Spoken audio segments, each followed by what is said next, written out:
Salve, salve galera! Professor Cristiano de volta no server. Dando sequência aí, pessoal, nas nossas aulas de lógica de programação. Falamos aí no nosso último encontro sobre operadores relacionais ou operadores de comparação. E falamos também sobre testes lógicos, né, e os seus resultados booleanos. Fizemos uma série de testes aí, né? E foi dito também nessa nossa última aula que esses testes lógicos e esses resultados booleanos, né, verdadeiros ou falsos, eles são usados principalmente dentro de um outro recurso da programação chamada de estruturas de decisão, né, onde, como o nome sugere, né, um programa pode tomar uma decisão quanto à execução de um bloco de código, certo? E ele vai decidir se um bloco de código vai ou não ser executado a partir de um teste lógico. Então, se for verdadeiro, vai executar um bloco de código. Se for falso, executa outro bloco de código, quando for o caso, né?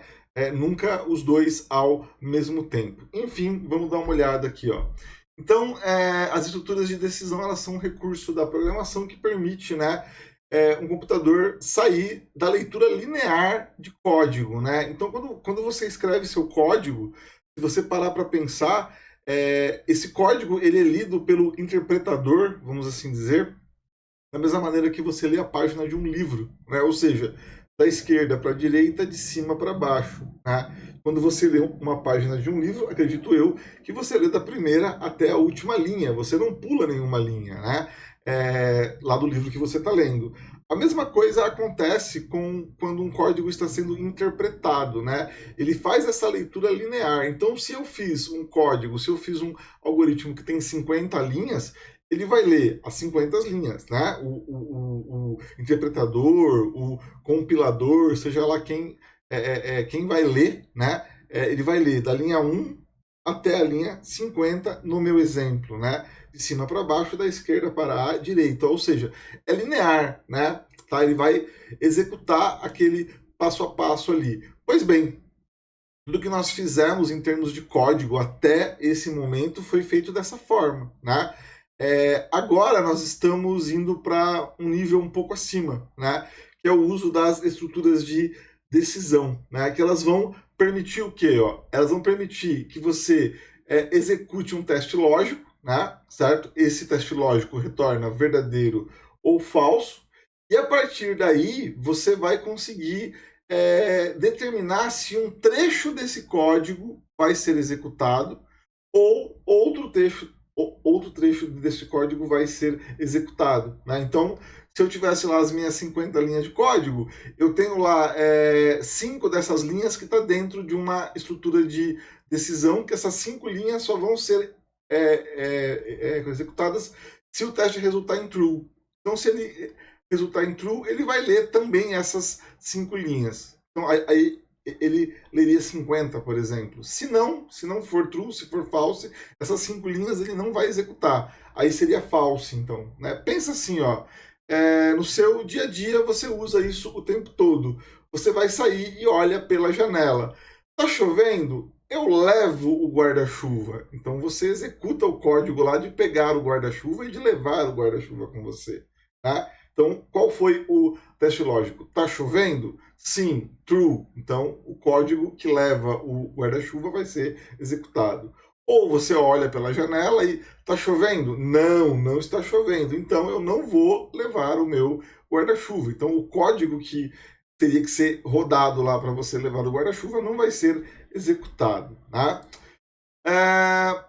Então é isso, nós já falamos dessa parte aqui, esse slide a gente pode pular, mas olha só, tem um diagrama nesse aqui, ó, onde você tem um exemplo, ó, tá vendo? Então, isso aqui é um diagrama de bloco, eu falei um pouco disso lá no começo do curso, né?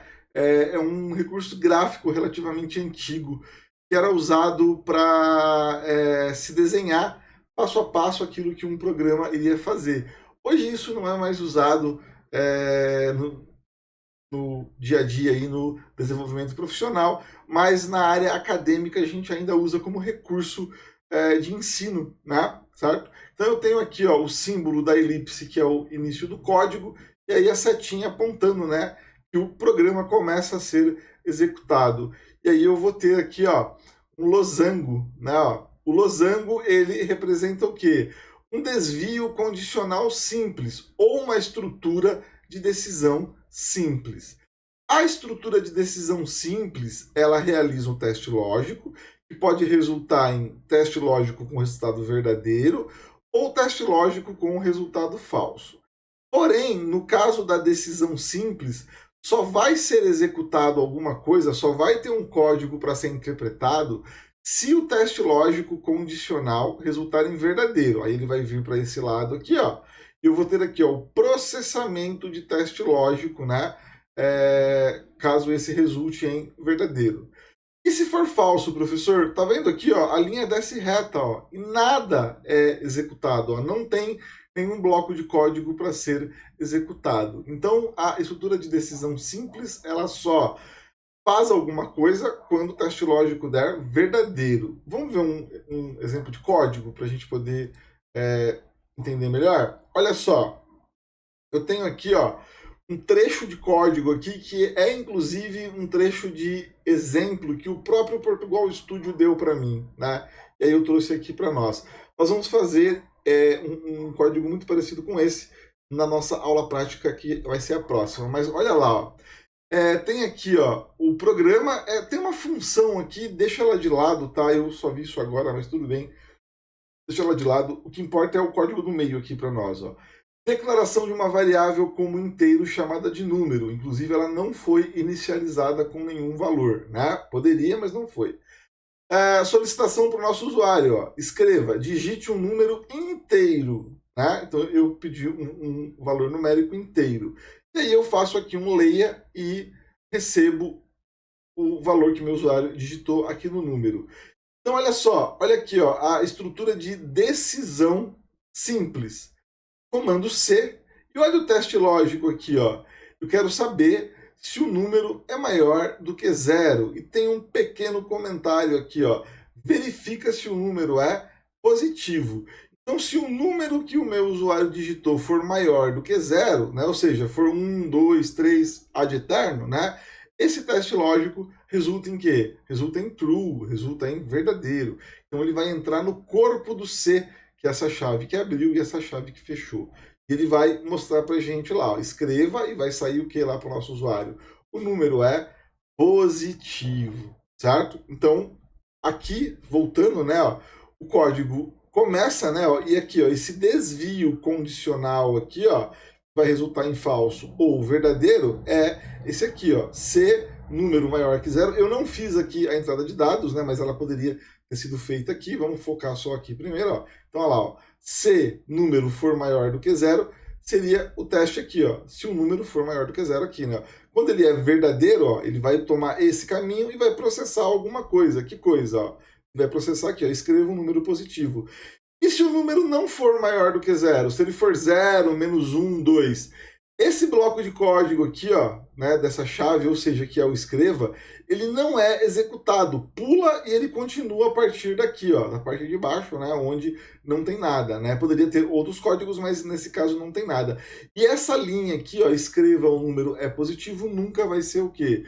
Nunca vai ser executada, porque se for um número que for 0 ou menor do que 0, resulta em falso nesse teste lógico. Ele tomaria esse caminho aqui, então, né? Tá vendo? Não tem nenhum processamento a ser realizado aqui, beleza?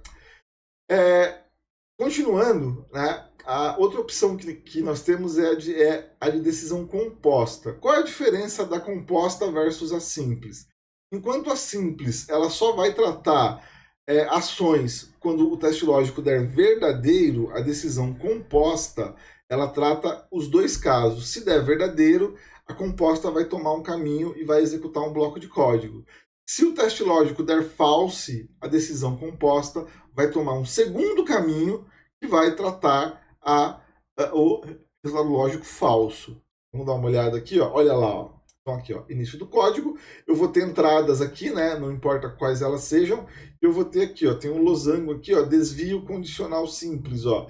Se o teste for verdadeiro, vai tomar aqui, ó, o nosso caminho da direita, né, ó, e ele vai ter um processamento lógico, resultado verdadeiro, e se o teste lógico resultar em falso, ele vai tomar o caminho da esquerda aqui, ó, lá, que é o processamento de caso o teste lógico resulte em falso. E ele vai chegar no final aqui, ó. Então, de uma forma ou de outra, né, tendo o teste ocorrido, ou ele vai dar falso, algo vai ser feito para o falso, ou ele vai dar verdadeiro e algo vai ser feito para o verdadeiro. A composta resolve essa questão, né? Se nós olharmos aqui, ó, olha lá, ó, um exemplo de código muito parecido, ó. Vamos aqui, ó, da declaração da variável em diante, ó. É inteiro número, né? E eu mais uma vez peço aqui, ó, escreva, digite um número inteiro, né? Leia, pego esse número que meu usuário digitou e guardo na minha variável número. E olha só, aqui o primeiro C, né, ele pergunta se o número é maior do que zero, ou seja, verifica o que? Se o número é positivo. Se esse teste lógico, número maior do que zero, for verdadeiro, vai aparecer ali, ó, escreva, o número é positivo. E o falso, como é que a gente faz? Né? Eu vou pedir um senão, né? E vou fazer um C novamente, ó, né? Então, deu falso, então faça um senão. Se não for verdadeiro, faça um C novamente. Ele vai verificar, ó. Aqui eu verifico se o número é menor do que zero. Se ele for menor do que zero, ele é o quê? Ele é negativo. E aí eu vou escrever aqui, ó, o número é negativo. Então, primeiro teste, pergunto se ele é positivo. O número digitado é maior do que zero? Se for verdadeiro, vai escrever o número é positivo. E se for falso? Se for falso, ele ignora essa parte, vem para o C não C, testa novamente, perguntando se o número é menor do que zero. E aí, se for menor do que zero, ele o quê? Ele escreve que o número é negativo.